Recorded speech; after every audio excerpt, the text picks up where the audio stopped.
Bonjour, j'espère que tu as passé de bonnes vacances et que tu es prête à reprendre le travail. Alors nous allons réviser quelques notions qui sont fondamentales pour pouvoir bien suivre dans la classe 5e. Et ici, nous allons travailler sur les priorités des opérations. Alors, on a déjà vu un peu tout ça. Pour rappel, la multiplication et la division sont prioritaires, c'est-à-dire qu'elles passent avant les additions et les soustractions. Alors voilà une série d'exercices que tu vas faire. Je vous en montre quelques-uns.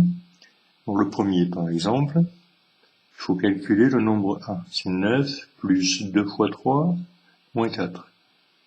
Ici, on a une multiplication, elle est prioritaire, donc on va faire 9 plus 6, moins 4. Et après, on continuera le calcul.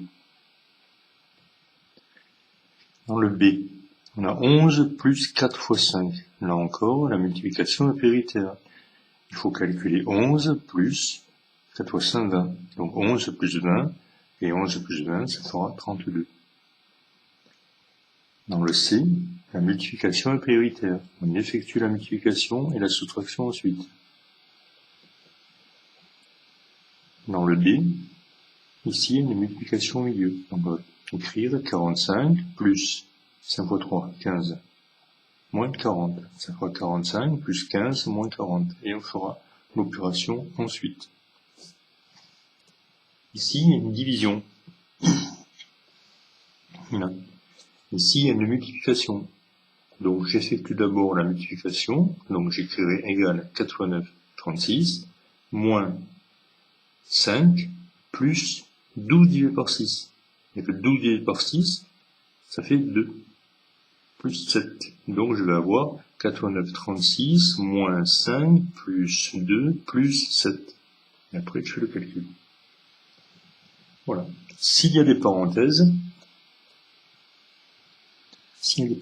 là, il faut respecter la parenthèse, c'est-à-dire la parenthèse impose la priorité, avant toute chose.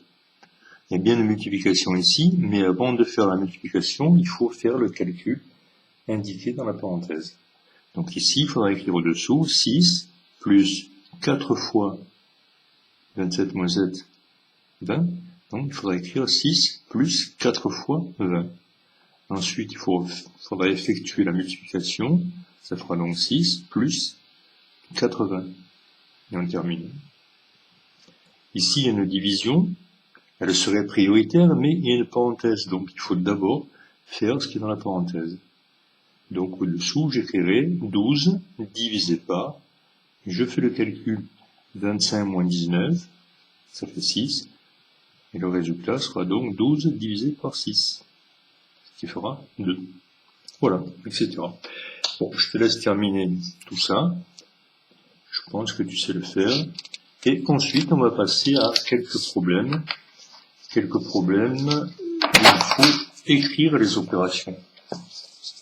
Voilà. Bon, ici, un petit jeu, il faut placer des parenthèses pour que l'égalité soit vraie. Donc, on a 10, moins 1, plus 2, plus 3. Ah, ils ont oublié un 4. Là.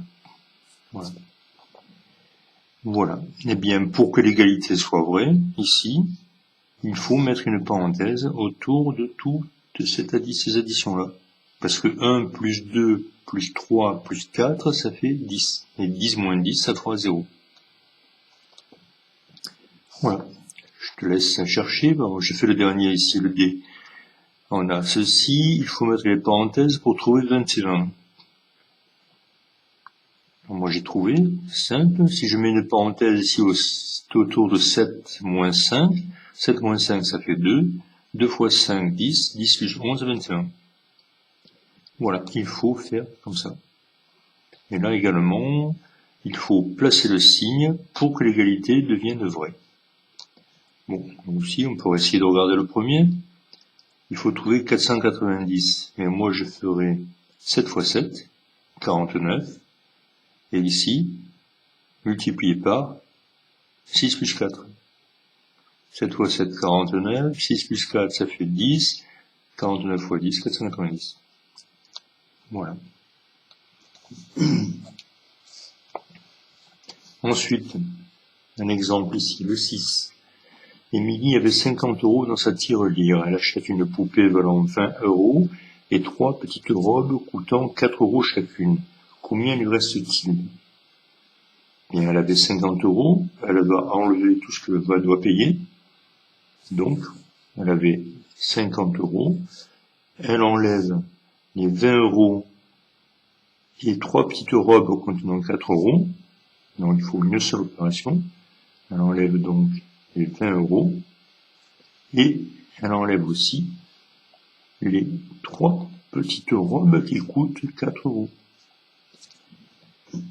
Voilà donc l'opération. 50 € moins ce qu'elle va payer et on trouvera ce qu'il reste.